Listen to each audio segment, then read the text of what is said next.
it. And I liked the way she wrote as well. And of course, they went to places I know.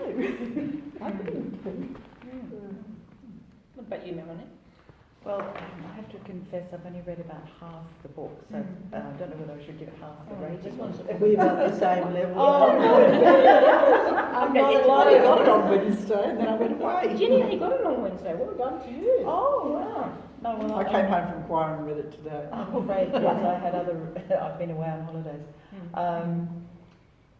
And I've really enjoyed it, from the description of the natural environment and the little bits of history that got woven into some of the places as well too, that was interesting to me.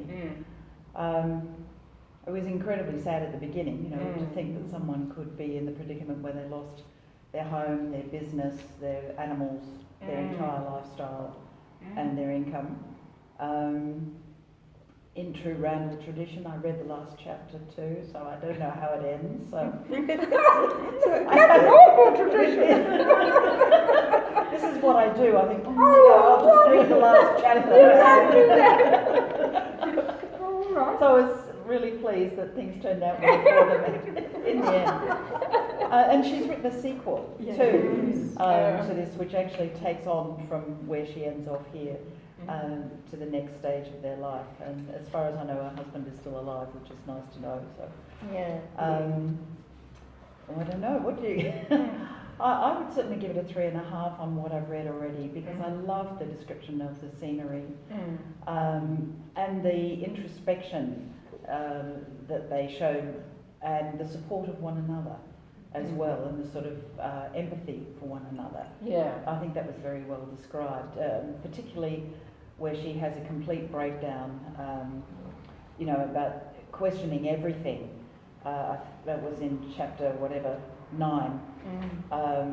You know, they just get to the point where there's no food and no water, and they're thinking, what are we doing? I've failed. This is her, Raina's interpretation. You know, we lost the case through me not knowing the processes legally. And she just, you know, does the whole "it's all my fault" sort of thing. So it was interesting to read that, to have that sort of reflection on the character. Okay, Elena. Do you want to come back to me after the others, because I haven't actually read the book.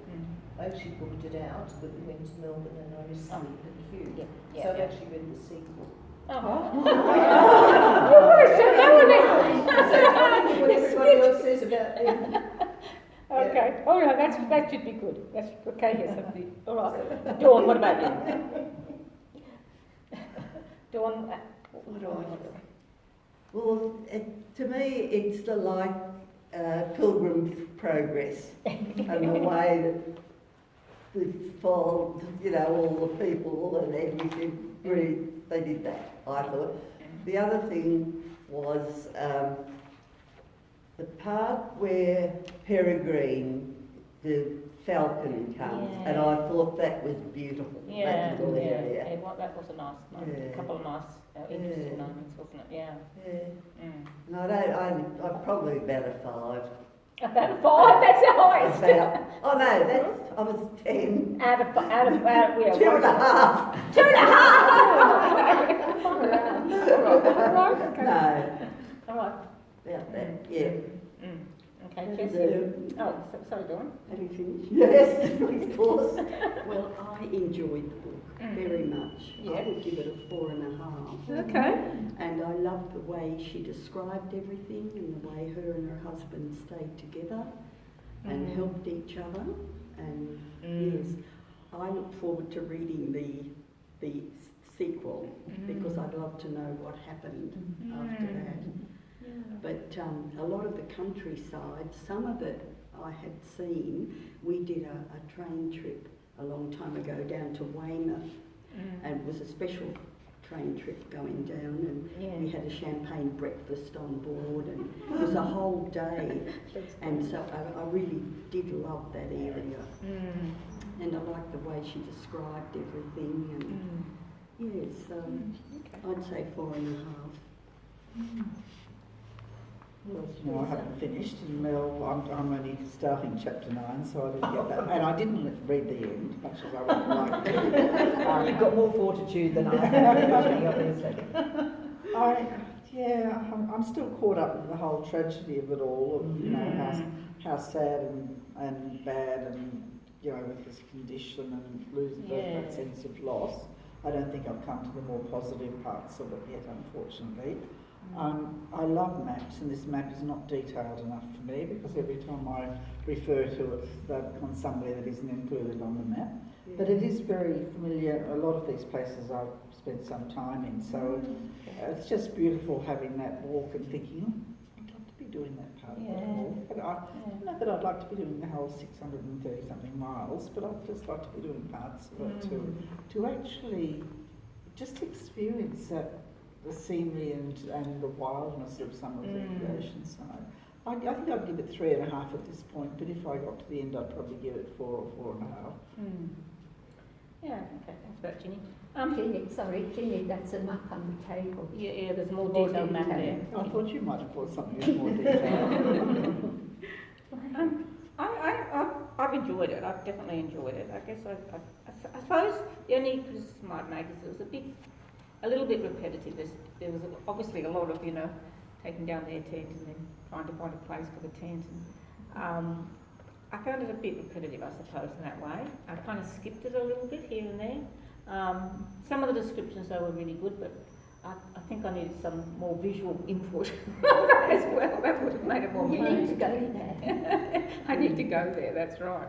My 4Bs were meant to have come from Cornwall on one side of the channel. So, yeah, I mean, I liked it. I mean, I felt for them a lot. But I didn't find it a book that really impacted on me emotionally, though, nevertheless. Maybe that's just because it concentrated on the travelling and it's a memoir. In some ways, I don't think she integrated some of the issues that she's also wanting to convey very well either in the storyline. It was sort of like, you know, we went here and there and everything, and then there's this break, and then there's this issue about homelessness and so on, which I think is a really important issue to be talking about, though. But I just thought it was needed a bit better editing or something like that for me. But I still enjoyed it. I mean, I'd say 3.5.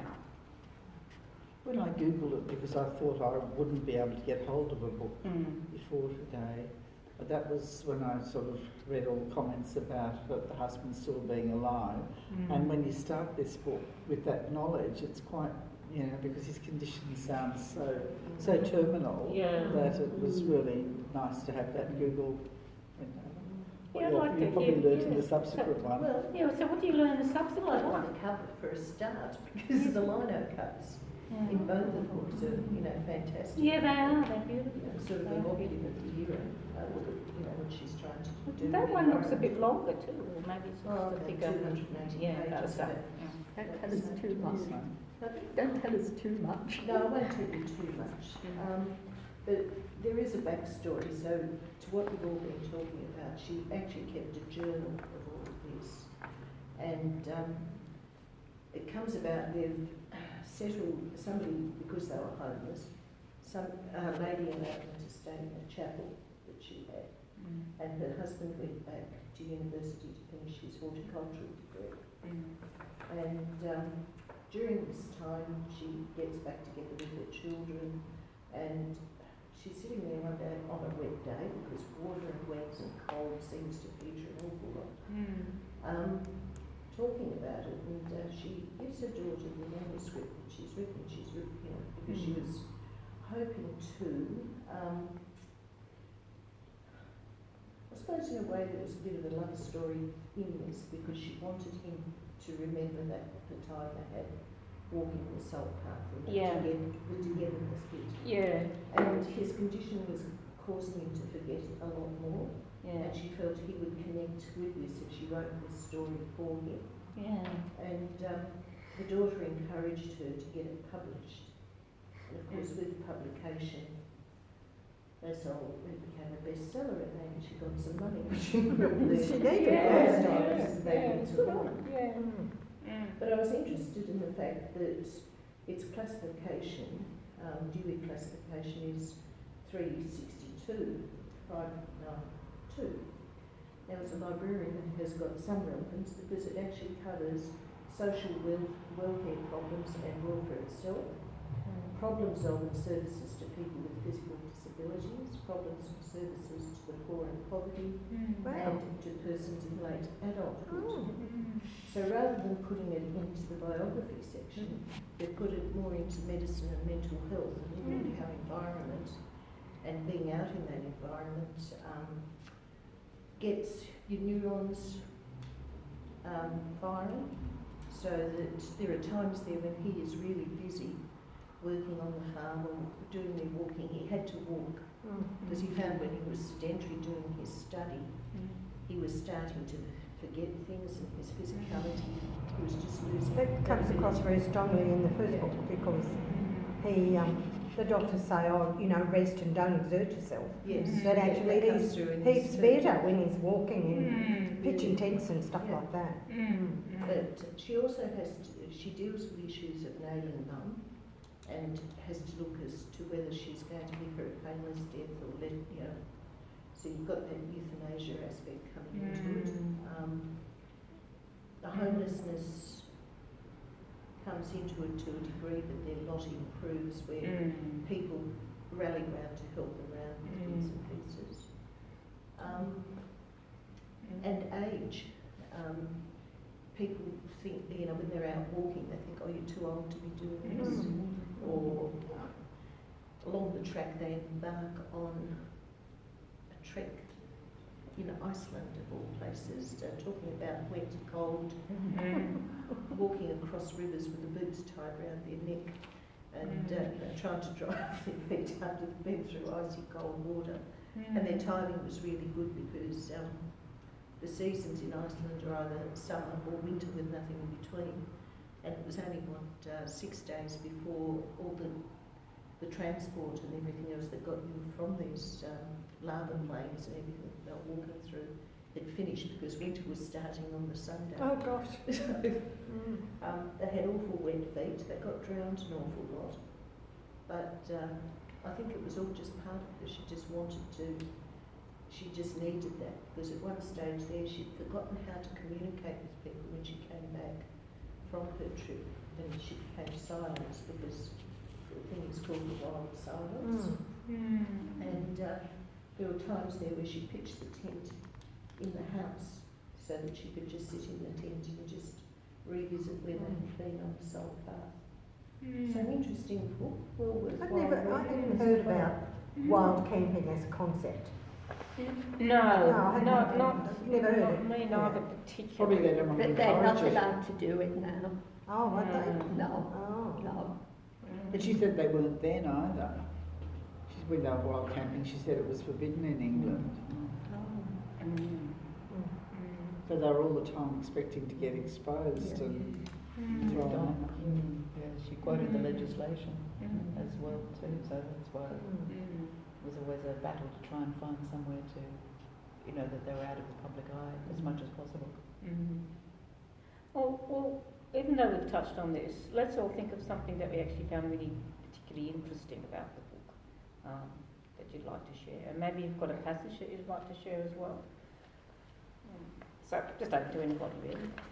It's a long Something time that was- since I read it. Pardon? It's a long time since I read it. Oh, yeah, okay.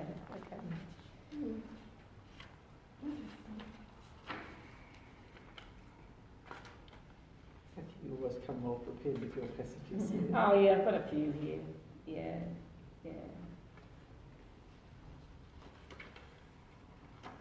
I guess I don't actually. Oh, there's a passage I pulled out about the dolphins and. Oh, yes, I've got that somewhere Which too. was lovely, Yeah.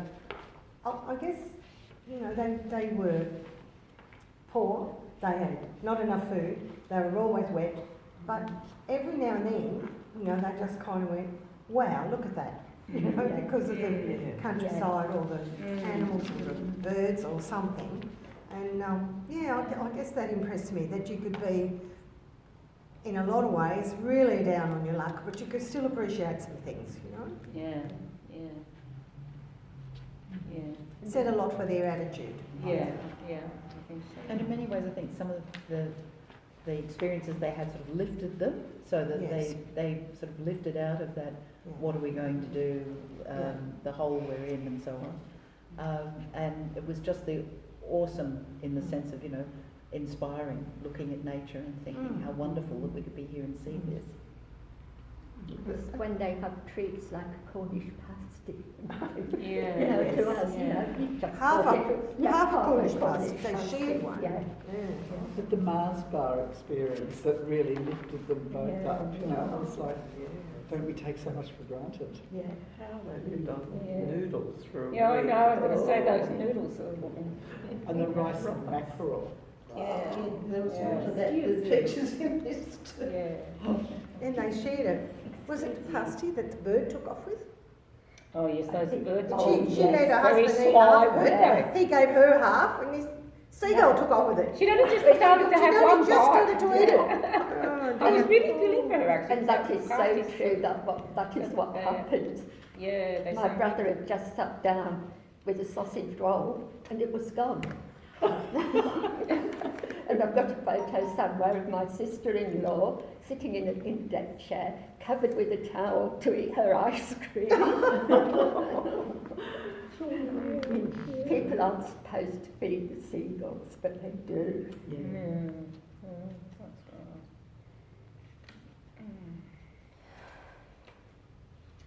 I think sometimes, because I've made note of a few things too, sometimes the way she says things are really interesting, like right at the beginning, driving away from 20 years of family life, work life, everything we'd owned, hopes, dreams, future, past. Not heading for a new beginning, not a fresh start with life opening up before us. The earth had cracked. We left ourselves on the other side of a void that we could never cross, running from the rupture in someone else's shell. Just driving away, and ahead of us, the walk, only the walk. It's really young. And then he I thought forgets that his was very medication, but not his transistor radio. Yeah, that's right. That's right. Yeah, I like the sort of, almost I suppose existential ideas that come into it. Ray's idea of freedom, and I think it really makes us think, what is freedom? Page 171. 171?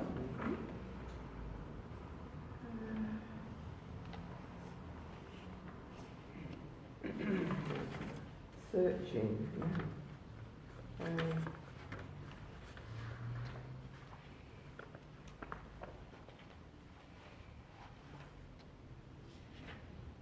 We could have stopped, but we had nothing to lose and everything to walk for. We were free here, battered by the elements, hungry, tired, cold, but free. Free to walk on or not, to stop or not camping out with friends or family, being a burden, becoming an irritation, wearing friendship away to just tolerance. Here we were still in control of our life, of our own outcomes, our own destiny.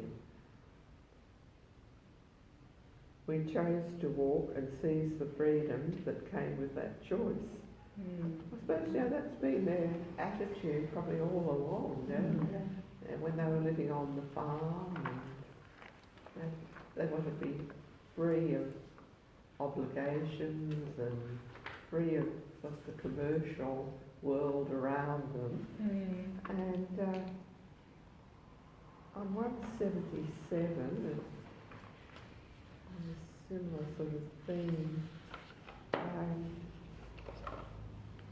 She talks about her philosophy and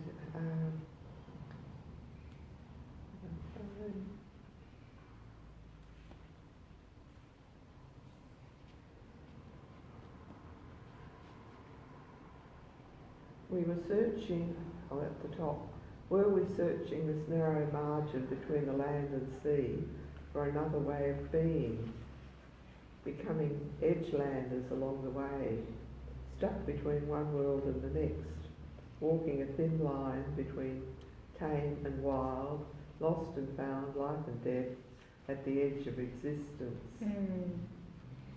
That's a good passage, isn't it? Yes, They are sort of on the margins there, aren't they? they are. And, you know, it doesn't tell you anything about what they did beforehand and how they developed their ideas. Apart from, I think, somewhere they mentioned that they were in the campaign for nuclear disarmament or that sort of. Somewhere in the beginning, I can't remember Yeah, where. that comes through, that backstory that comes through in the second, in the sequel. Oh, You yeah. know, her relationship with her parents, how she grew up, Oh, right. what the parents thought of Moth, and Yes. Oh, that's right, they weren't that keen about it. No. were they? Oh, were Just, they? just said that in a couple of sentences in here. Right. Yeah. He seems so different at first. He doesn't have much to say, and Well, that's the thing. He doesn't really seem to have much to say, does he? I would have liked him to have got to know him a bit better in a way. yes, he's I always suppose. trying to protect him, I think, or drag him along. I couldn't decide which. Well, you Then get it the, was- he's kind of genial to everybody, isn't he? Yeah. And he's very, very genial and very, very wanting the best for other people. He does seem to be a lovely person, but we don't ever get, because it's told from her point of view, I guess. yeah. We Yeah, don't that's really what get an happens. understanding of who he is much, you know. But we're looking up. Well, I found that I was looking, you know, the passages which were describing his body and how his body at one point in time is getting to be, well, they're both becoming a lot more muscled and everything. But at one point in time, and lean, and at one point in time he was seeming to get quite a lot better, as we've said. So I was interested in all that. I wonder if that's also about his condition. Because I've just got another thing here where he says to her, sometimes, Ray, I wake up and I can't remember what I'm supposed to do. It's as if my body's forgetting how to function. I have to tell myself I should eat or drink or go to the bathroom because I should, not because I want to. Is this it? Am I dying now? So I'm wondering whether part of his silence is about trying to process some of that. Yeah, yeah. And it is written from her point of view. Yes, yeah. Well, that's Yeah, right. well, she came back with in this one, we should always need to find our way back to the path, to smell the salt and spread our arms into the wind on the cliff top. And then she says, I could write myself into the coastal path, and in so doing, put Moth right there next to me. So when he reads it, he wouldn't just hear the wind, he would feel it. So that was to bring his memories back. Yeah. At chapter 3 on homeless, which was page 37, 38, 39, I found that hilarious about the Glastonbury experience and the healing with the angels at Heavenly End. Oh, that. And the young Etonian beggar who sort of would change and get on his skateboard and ride off and then put his battered coat on. I mean, she was still seeing very, very funny things in life. Yeah. But I've been to Glastonbury a couple of times and I don't remember it all being crystals and, you know, the heavenly angels. And That was it probably sounded... during the festival when they were busy smoking. Well, yes. And she said she wondered what Moffat inhaled because he started snoring so loudly that he couldn't get off the Gabrielle. What about that bit too, with, you know, how he's mistaken for the celebrated poet? Oh, yeah, that was funny, wasn't Yeah, it? but I didn't really understand. It didn't seem to have any great significance in the end. I was looking to see whether it was going to sort of, you know, have greater significance. It didn't seem to. It's just that it was kind of funny that he was being mistaken, and you know, he didn't sort of disillusion them particularly or anything, did he? And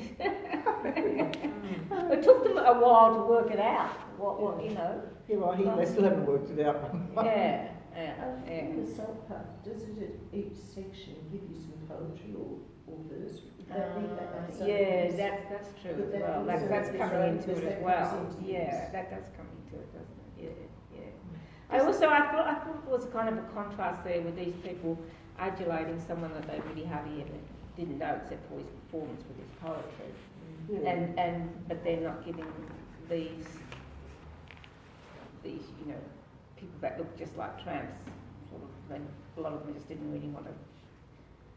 Apart from thinking that those that felt that he was this poet, you know, they were adulated by him, but then that was contrasted with others who didn't want to have anything to do with them because they were seen as homeless people and tramps. A bit scruffy. Yeah, and really to try and get to know them, you know. Did anything come back to bite the person who took the property away? No. Because I mean, he was supposed to be such a good friend, and that Yes, yes. But, to be backstabbed by a friend is even worse than to be backstabbed by an enemy, really. Yes, that's right. And in such a way, you know, Yes. that they fought and a lot of their savings had gone on legal advice, and they were in the end having to represent themselves, and he had a barrister, and How could you live with yourself if you'd done that to a friend? I wondered the same actually, because I couldn't have done that. And knowing that someone has lost their home and their income as well, yes, I would have tried to make some sort of pay it off bit by bit or something. Yeah. But you know, to just sort of have to walk out of the house and leave everything. It was just horrible. Maybe there was more of a backstory to that one as Well, well. I don't know. It was there. Because it didn't really. Well, she reconciled herself to the fact that they were naive. Okay. Well, she says that Yeah. yes, as Yeah, well, she that doesn't- then they decide to And they represent became- themselves. And they became immersed in the farm without thinking about the fact that it was a lease Yeah. and expected it to go on forever. Because in this particular book, there's a fellow who's read The Salt Path, and he's got property in Cornwall, which he wants to make something out of it. He wants to return it to the wild, and it's totally overgrown apple orchard.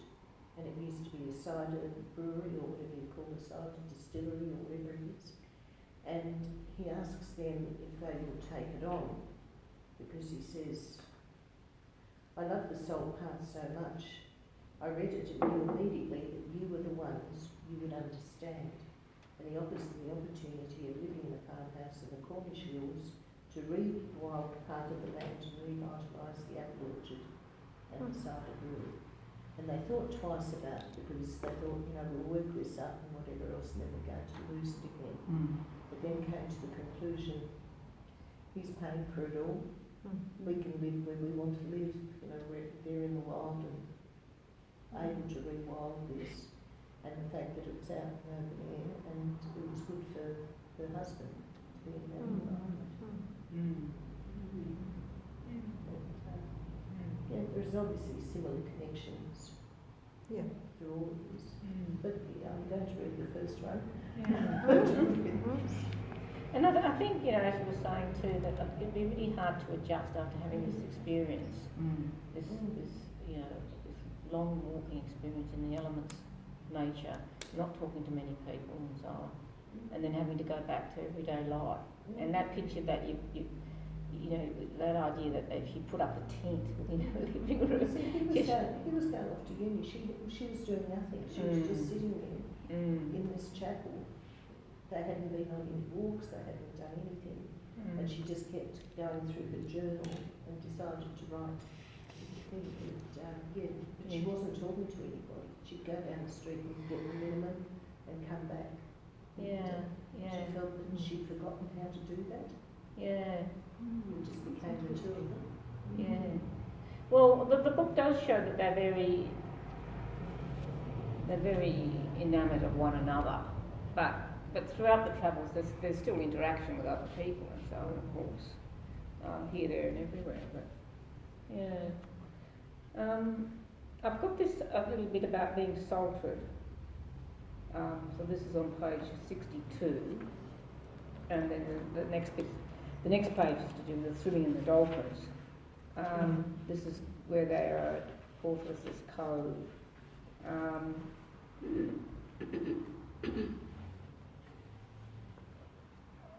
Okay, and then there's talking. Oh yes, they're talking to this small woman, blonde grey hair. She had a plait down to her waist.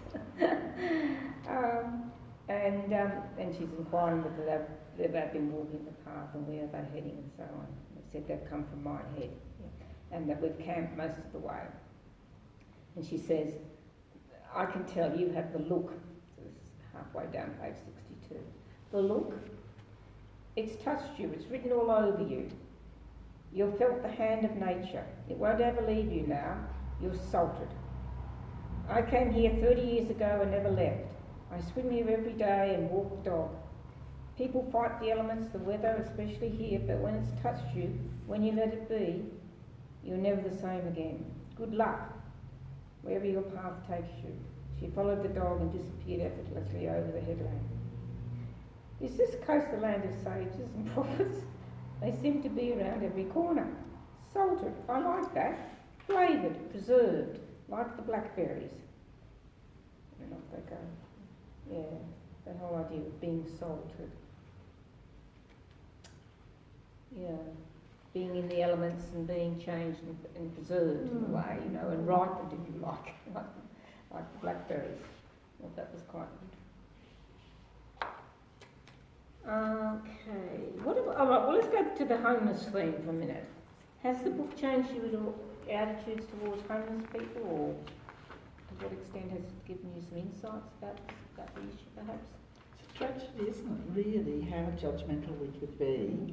If someone comes along and they don't smell good because they haven't had access to showers, and instead of trying to work out what led to this, the immediate thing is, well, I don't want to be in their vicinity because of the look of them, the smell of them, the wildness of them. But, you know, we don't know what people's circumstances are to lead to that state. And the very first people that they opened up and sort of blurted out, you know, we're homeless, we've lost our home, and then people said, oh, you know, time to go now. That's right. And then they changed their story. They had, you know, oh, we've sold our house and we're doing this. Yeah, and because they just couldn't face that rejection from other people. Yeah. And people were very happy to hear that story. That one, and yes. thought how remarkable. Wow. Yes, So you're home and going Especially at your age. Yeah. Yeah, age seems to be a big thing for her. She's funny if everyone thinks she looks so old. Yeah. But I mean, you only have to go into Civic any Friday night and you see all these bodies in doorways. It's just a terrible thing, really. It's just awful. Yes, yeah, it is. Well, I used to work on homeless programs in the public service, and mostly with youth. So we had NGOs on the ground working with kids, trying to actually keep them in school or in work or at home. And a lot of homelessness is really disguised because the couch surfing at a friend's place, you know, or you know, someone will say, oh, well, you can come and stay here for a month, and so that doesn't show up in the figures. And it's the same with this. They're camping and they're homeless, but they're not drug addicts. They're not drunks. You know, it's just kind of.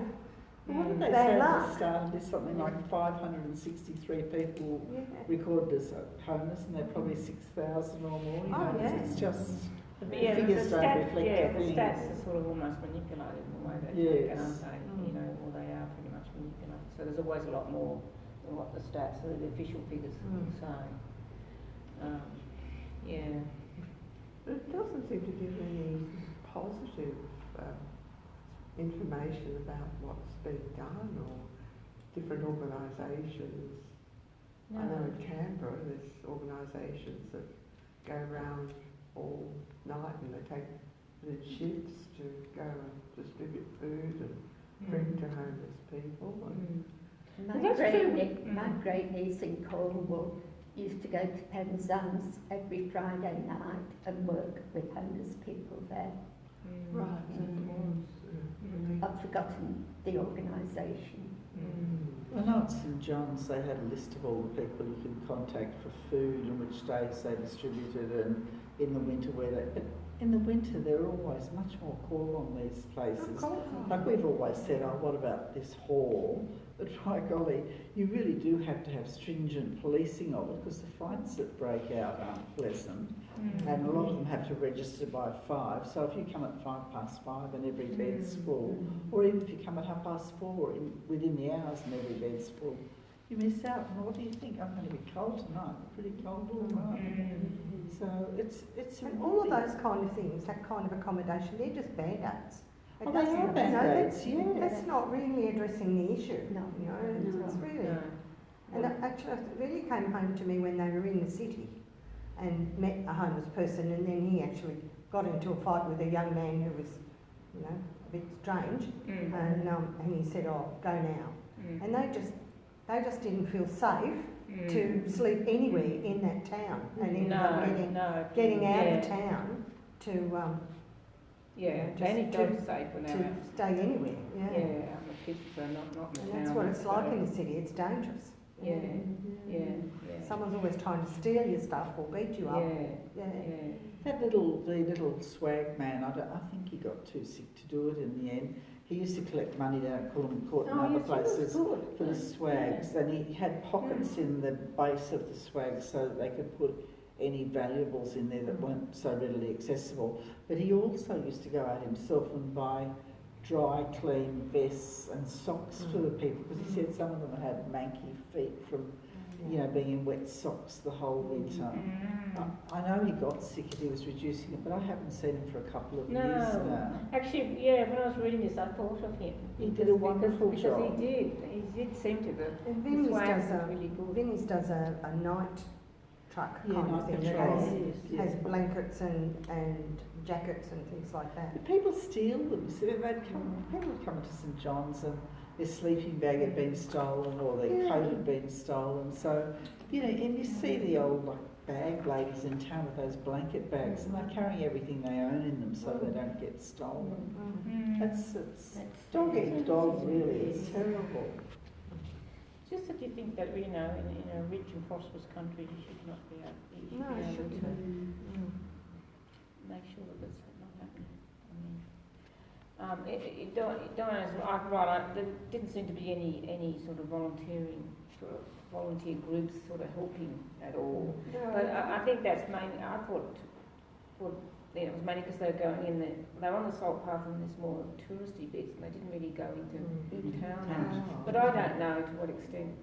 I also got a bit confused about what they were entitled to money-wise, you know, because they were both employment age. And There's a disability pension, I think she said earlier on, Right. for him, and that was what, £48 a week yes, or something. so she wasn't eligible for anything.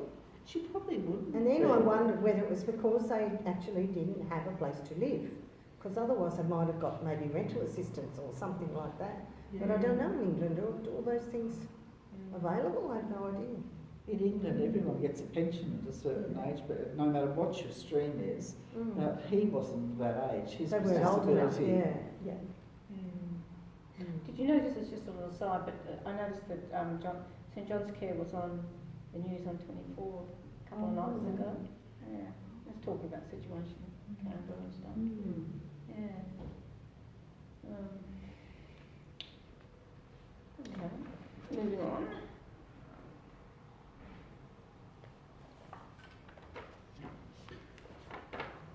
Well, I found something interesting in Canberra. One of my granddaughters and I were going for a walk, and sitting under a tree was a really nice pink blanket. And so we both stopped and looked at it, and we said, "Oh, someone must be sleeping rough, and they've left their blanket and everything here." So we continued our walk, and the next day we said, "Let's go back and have a look at that blanket again," and it was gone. But we went under the road on the tunnel, and we could see that there'd been a fire. There was quite a lot of ash. We looked through the ash, and there was the blanket. It was burnt. Oh, my granddaughter was so upset, she was nearly in tears. Why do people do that to each other? It's just horrible. Yes, couldn't work that one out. Unnecessary. What's the point? Exactly. That's so sad. I have read subsequent to, I wanted to know if Moth's name was really Moth, so I was internet searching, and yes, it is. But Rainer and Moth have been working for a homelessness project in Wales, as a result of getting some sort of income as well too. So Yeah. they've certainly tried to do that now. Yeah. That they've, in between their other walks and so on that they do. Pay it That they're actually, yes, they're actually trying to do something, having seen what they've seen, and knowing the stereotype is about mental health and drugs and all sorts of other issues. And how we judge people. Well, yes, it's that stereotype image, you know, and that's why when they first said, "Oh, we're homeless," I think it was at a cafe or something. There was a man there with his wife and child, People move and away. immediately they sort of paid the bill and walked off, you know, because they were honest and they said, "Well, we're homeless. We've lost our home," and that was, you know, just the stereotype then come into play. Well, if you ever want a free breakfast, go to Pilgrim House in Northbourne Avenue. Yes. The people who've come into town, they've thought it was a cafe and they've gone in and had breakfast there, not realising they were actually not expected to pay, and then they've been like, oh my goodness, you know. So they've actually paid money because they have no Oh, I idea don't of know the where it concept. is. Where is it? The Uniting Church on, it's where Lifeline's go. Ah, that's right on Northbourne Avenue. I Yeah. think to go over there. Yeah, Okay. And it's They have showers, but because St John's doesn't have showers, we'd send people over to Pilgrim House because they have showers there as well. Well, that's kind of lovely that people have gone in there. It must be look quite respectable. No, I wasn't expecting a free breakfast, really. I thought I had to pay. When Moss gets his degree, it comes out that his name is Mossman Walker. Is what? Mossman Walker. Mothman. So he's a walker. B-U-C. B-U-C, yeah. So it's his Bachelor of Science. Whereas I think you sort of associate Moss with being man of the house or whatever it may be. Oh, yes. We never thought about it too much, but There's a woman who does an article in the Woman's Weekly, and she calls her husband Moth, man of the house. Yes. Oh, yeah. Is she still doing that? She's been doing it for donkey She years, has, hasn't a very she? long time. Oh yeah, so who is she? So that's yeah, what- I don't what's know. her name again? Yeah, she's quite funny. So that's what Moth means to me, man of the Yeah, house. yeah. I think I googled that as a name, and as a surname, Moth meant of the moat, so indicating a fortress, a stronghold, that sort of idea. And I think it was, I don't think it was Welsh, I think it was one of the other, could have been, you know, Somerset or somewhere like that, around about. But yes, it meant of a moat. Oh, okay. So, indicate, as a surname anyway. Okay. So that's just a piece of information. What about that section, you know, where they had that time off, you know, call it time off, it was a really arduous time, with their friend Polly, and involved, you know, in the sheep, with the sheep, and with Moth doing up the shed that they were allowed to be in for a while. What did you think about that? And the relationship with Polly and so on. Remember that bit on that section on sheep and so on? I think it was a bit sad. I thought at the time it was a bit sad he did all that work and then she rented it out to someone else. Yeah, You know, yeah. and I thought, oh, that's nice. You kind of wondered whether she was just using them. Well, that's what I thought too. Because at that time, because when the descriptions of that were when his health had started to deteriorate again, and so it was really difficult for him to be doing all this plastering work and so on. And it was cold, it was winter, and you know, and then she was doing all this really arduous work with the sheep fleeces and so on, and long days doing that. And and then they find out that Polly's asked one of the shearers or in charge of the shearers whether he would like to rent it. And you get the impression that she did perhaps need the money, but it seemed as though, and also I suppose it brought in the issue of sort of you can have you may be friendly with somebody and see them as a friend, but then once you get into this relationship where you've got a lot less power and you know, or they're the one that's doing the favour for you all the time. It would seem the time ago they did, you know, they were actually making that shed better, but it wasn't the same sort of relationship that she entered into like before all that happened, or that she had with Polly before all of that happened. so that probably made it a bit difficult. But I just thought Polly was a bit mean. Yeah, not a true friend. Not a true friend in the end, you know. Again, she was wanting the money, you know. Yeah. It was a bit like that guy, you know, that we were talking about, who wanted to make sure that he was got them into debt really, and but he was wanting to get them into, he was wanting to make sure that he was getting as much money out of them as he could in order to repay his own debts. So he took them to court. Yeah. Okay.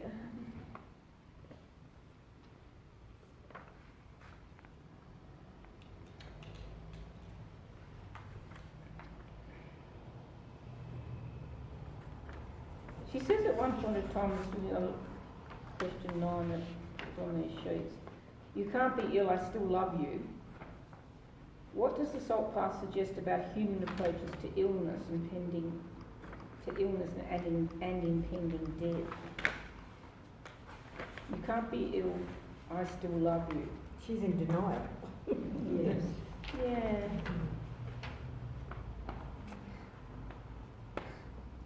Does that change at all though, throughout the story,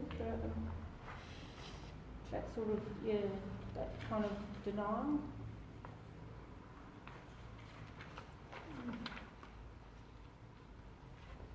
I just seem to remember reading something where she does accept it. I just can't remember where that was now. I didn't put a note about it, but where she actually does say that she realises that he's going to continue to deteriorate. Because they start to talk about him. There was just a moment there where they do have a bit of a discussion or a few comments about his possible death and the fact that he said, I think he wanted to be cremated. That's And, right. and then for the kids to sort of combine, you know, her ashes too when she dies, and for them to be combined in some sort of way. So there was that little bit. There wasn't very much though, but there were that point and perhaps another point that I can't quite remember now, where there was at least some acknowledgement that this might happen, you know.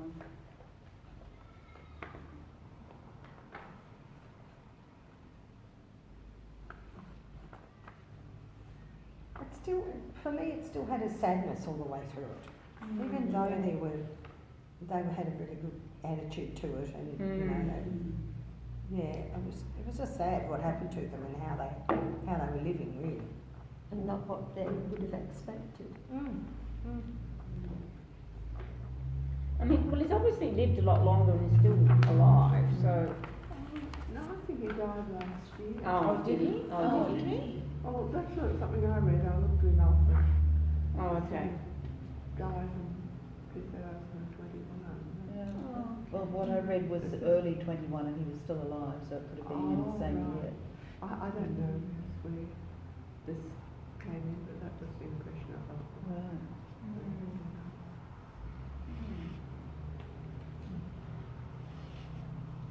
But he certainly seemed to, there was a certain sadness, but I kind of, there was a sadness, but there was so much resilience as well, I felt, you know. Yeah. Because I mean, it's rare to have that sort of double whammy effect of losing your home, your income, and then having this terrible medical diagnosis, within a very few days of the court order and the court case. You know, it would be very hard to pick yourself up from something like that, with having lost your home, your business, your income, and then, this dire prognosis. There was really nothing that could be done. Yes, but she's worried. I think on page 186 says, when do you accept that someone you love is ill? When the doctor tells you, or when you see it with your own eyes? And if you finally do accept it, what do you do then? Most sane people would instinctively care for them, believe their pain, ease their suffering. I couldn't do either. I couldn't accept it. So I told myself it simply wasn't true. Who's this again, page 186? 186, just at the beginning of the chapter. You've got, you must have slightly different. Oh, beginning of the chapter, which one? The cold. 17. I see. Maybe she didn't If see I- herself like other people. She couldn't accept, or she realised she was different. And a strange thing, she wanted to put him to a test almost, a test of endurance. Well, the thing is, he did seem to be getting better at one stage. But, so the exercise, that must have been, as we sort of said, doing him some good. And I mean, as Helena was saying, once he was much more stationary, he was deteriorating. But yeah. Yeah, in this one, when you're talking about dying and stuff, there's a little bit here that we're in our mid-20s, our life together was still new and the possibilities were endless.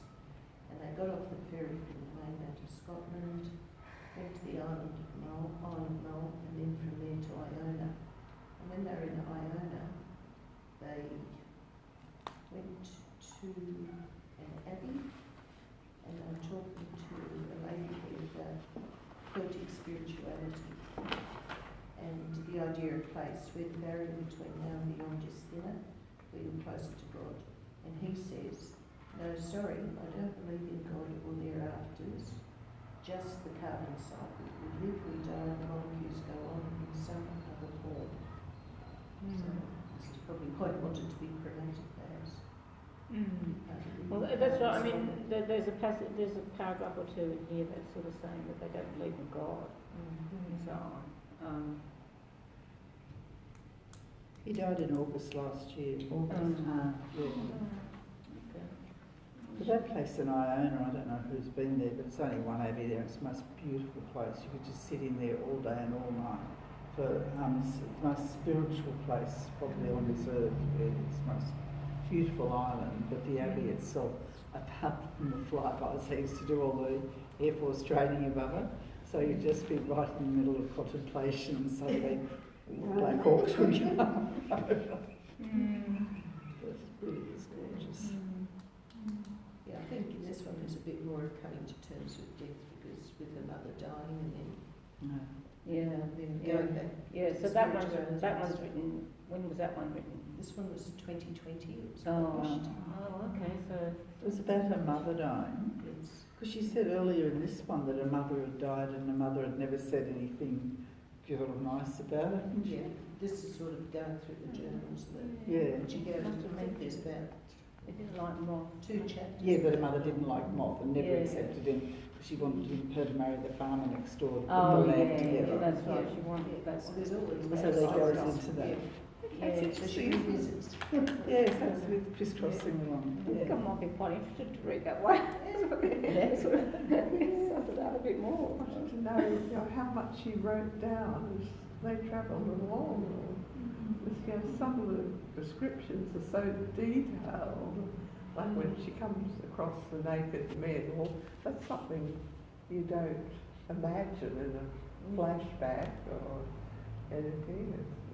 She seems as though she's writing, so she's right on the spot at the time describing something. And it's almost like a stream of consciousness because at one time there when I was trying to read one of the descriptors I had to pause for breath about 3 or 4 times before I could afford to stop.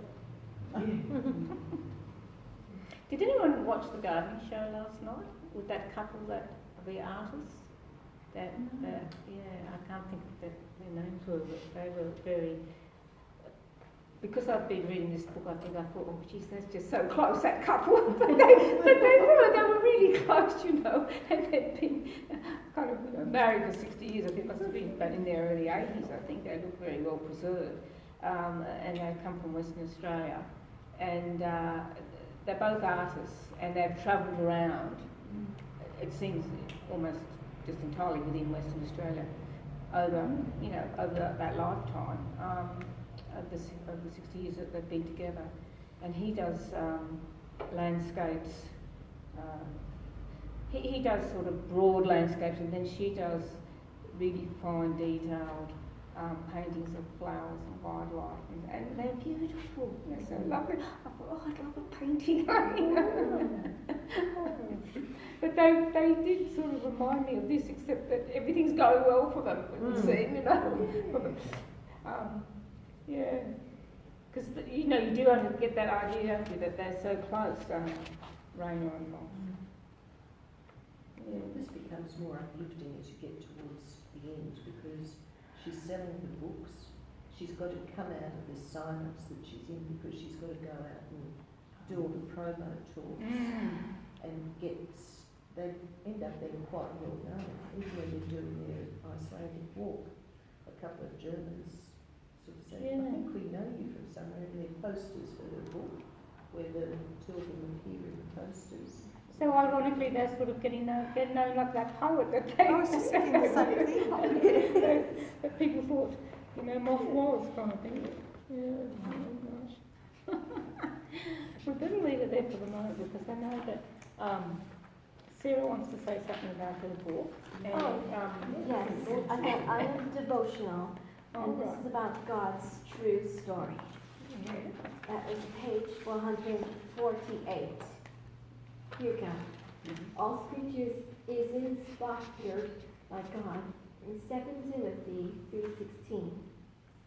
When you go into the library, you see picture books, novels, paragraphies, and there's history books, even cookbooks and computer books. Each book is different and separated, not connected of all the other books in the library. The Bible is a library too, but in this library our books are all connected. Put them together and they tell one story, the story of God's love.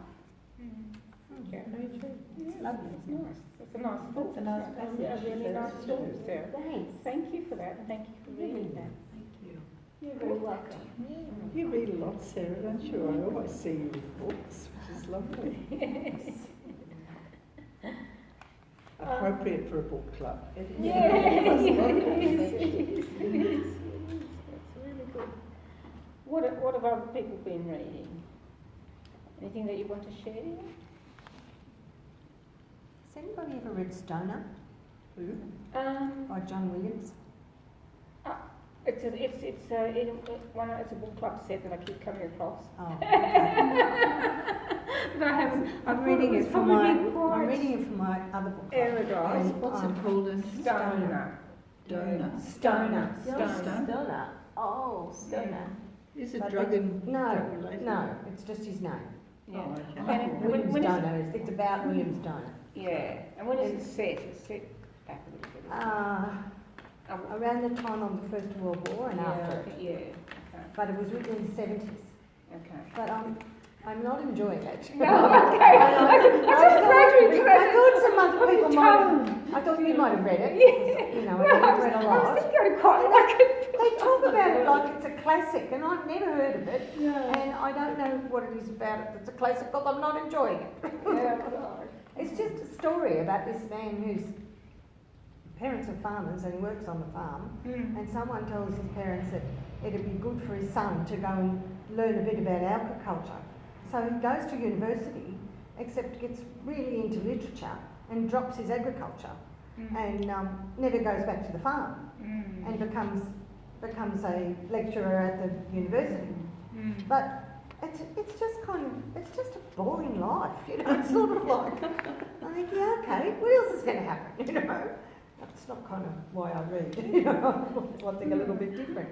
Yeah. So it's written quite Would be very formally. introspective, is it? Is it very Yeah. introspective? And, Sort of, but it's also written quite formally, like it was written in the 20s, you know? Yeah. So I'm finding that a bit of a drag as well. Okay. Anyway, sorry, I was just asking if anybody had read it because I'm Yes, well, I'll this is finish so it, but it's not wonderful. It's a struggle. Mm. I've just finished reading Growing Pineapples in the Outback by Rebecca Lister. She's a playwright from Melbourne. She and her husband, who's a lawyer, go back to Mount Isa, which is where she was born, to look after her mum, who has got a health condition and also old. She's in her 90s, but probably only has a couple of more years left. And she doesn't want to move into an aged care facility, so they decide to take 2 years off and go up there and spend time with her. And part of it is reworking the garden, planting pineapples in the desert and trying to deal with extremely high temperatures, in the high 40s and 50s, and trying to make things grow. But it looks at the relationship between mother and daughter. Husband, it's also the trials of trying to find work in a mining community. And he eventually gets a job with the Native Lands Trust, looking after Indigenous affairs. And she commutes every day. She's still putting on plays in Melbourne, but she needs to commute, and just having to deal with that sort of scenario. It was quite interesting because having lived out in those environments and trying to, the swimming pool's closed because it's winter and the temperature's too cold to be in the pool supposedly, and they shut it down fairly early because winter the temperatures are about 35 as opposed to 45, and the pool's only heated to 27, so the water is too cold. And having to go and swim at the lake, but the lake is part of the tailings dam from the mine itself, so you don't dive down deep because of the lead and all this sort of thing, issues with lead poisoning and so on. So it covers quite a few interesting issues. That's quite interesting. But it was, it wasn't a difficult book to read. Just something different. Have people seen a movie of this one? Yes. Yes. Wow. I think I have the movie at home. I haven't seen it. Well, I hope we enjoy this one a lot. And then the other pops up one. on SBS a bit, SBS movies. Yeah. It pops up on there. Oh, So okay. it's Okay. It's probably not a bad thing to see after you read the book to compare the two.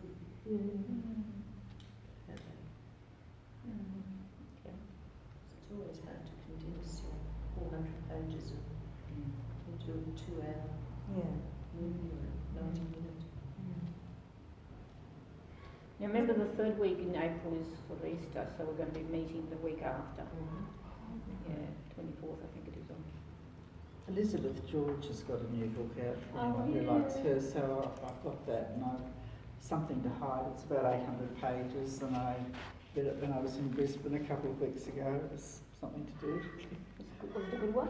Yes, I just like her writing, and I noticed that Robert Galbraith's bringing out another one of those strike mystery books. And I haven't got into those ones, but some people really love them. Oh, I like them. She's a good writer. Yes, absolutely. And I've got another Val McDermott one I've got on. Oh, yeah, I like Val McDermott. Some of us, there's some series I haven't got into, but most of the books I've read. I'm not doing much reading these days. So. It's like cycles of life kind of thing, and sometimes it's a priority to read, and other times it's a priority to veg. So I went to Brisbane to do my daughter's garden. I look at my garden, it's an absolute wreck. And I think, what did I go up there and dig and hoe and plant and stupid? She didn't get flooded though. Well, her ceiling was leaking, this black mould, but it's insignificant compared because all around where she lives, people have got the whole contents of their house on the footpath to be collected. But I must say, I hated it because A, it was hot, B, it was humid, C, her air conditioner wasn't working because the rain had come through the air conditioner. But D, there were cane toads in the backyard. E, she had mothers of million, that totally toxic plant. And so you were sort of watching your dog the whole time to make sure she didn't get the cane toads or the plant. And it was so nice to get home to my dry air and my... I've never even seen a cane toad. I don't want I'd never seen a cane toad either, not pretty. Ugly, ugly thing. And the everyone spat it right because it was coming towards me and I stepped thinking that, go away, and it spat its toxin out. And, Oh, yuck. oh, yeah, horrible. My Brisbane story is because I got marooned at Brisbane Airport coming back to Canberra, and my flight had left an hour and a half before a connecting flight came in. It was pouring monsoonal rain with the wind behind it, so it was horizontal. And after our plane landed, there were no planes going in or out. And I actually slept the night next to the baggage carousel in a wheelchair. With my suitcase alongside of me and my backpack and trying to sort of lie on it. You can't sleep, of course, in those conditions. And that was my sort of homelessness moment. I was thinking, think of the people who sleep on park benches or wherever. I was in a well-lit environment. I had people around me lying like sausages on the floor who were also similarly imposed on by traffic conditions. But I thought, gosh, you know, what it would be like to not have a home to call home. I knew I was going home the next day, all being well. But So I was just that had- Friday or Saturday now? That was on a Sunday night. Well, That that's was when a I terrible flew night. up there on the Sunday. And Oh, right. there were no planes going to the Gold Coast. There Qantas was had nothing, cancelled yeah. all of theirs. I was just lucky to get there because I think they said 3 terminals were shut, or 3 runways were shut. Yes, I walked through ankle-deep water to get to the terminal. After Yes, landing. yeah, that was when I flew in on that Sunday. Oh no, it must have been Monday morning, that's right. Right.